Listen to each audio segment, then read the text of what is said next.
Similar to transaction imports, you now have the capability to import your past communication records into the Donorbox CRM. To get started, you have to go to the Data Imports. Once on the Data Imports page, click Import New File. Now, simply select a file that contains your past communication records.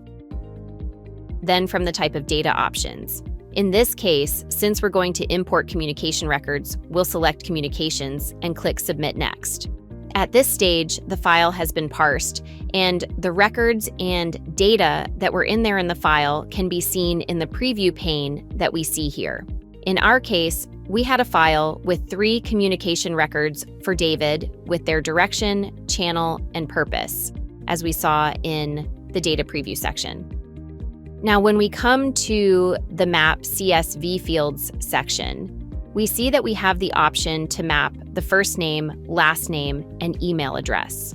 These 3 fields are required because we have to first search for the corresponding support record based on these fields before we continue to create the communication records and link those to that particular supporter that is already in the Donorbox CRM.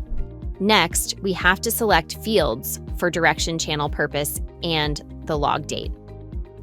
Now, you can map directions to a particular column in the CSV. As this is a smart import process, you can see that it has already mapped the CSV columns that we saw in the preview pane to their corresponding fields for us to review.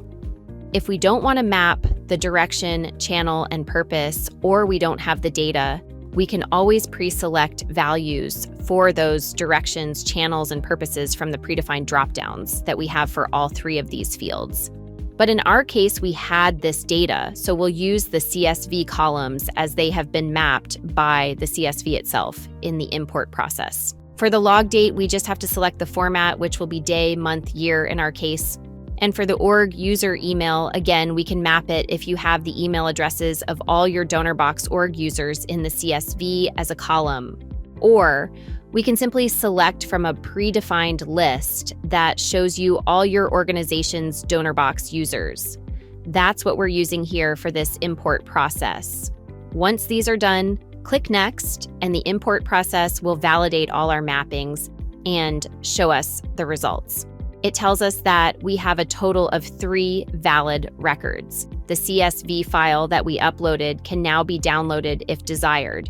And once we've reviewed the data, we can continue the import process. Once we click Import, if there are any dynamic errors during this process, a file will be generated for us to download identifying the issue. Now we can click on Import. The import is in process and should be completed shortly. Once the import is completed, the message will disappear and will show us the processed information. As you can see here, it was able to find an existing supporter and link all the communication records through communication records to that supporter. Now that the import process has been completed without any errors, let's go back and see how it looks in supporters here. Let's go to David's record and check the results. We see David is there.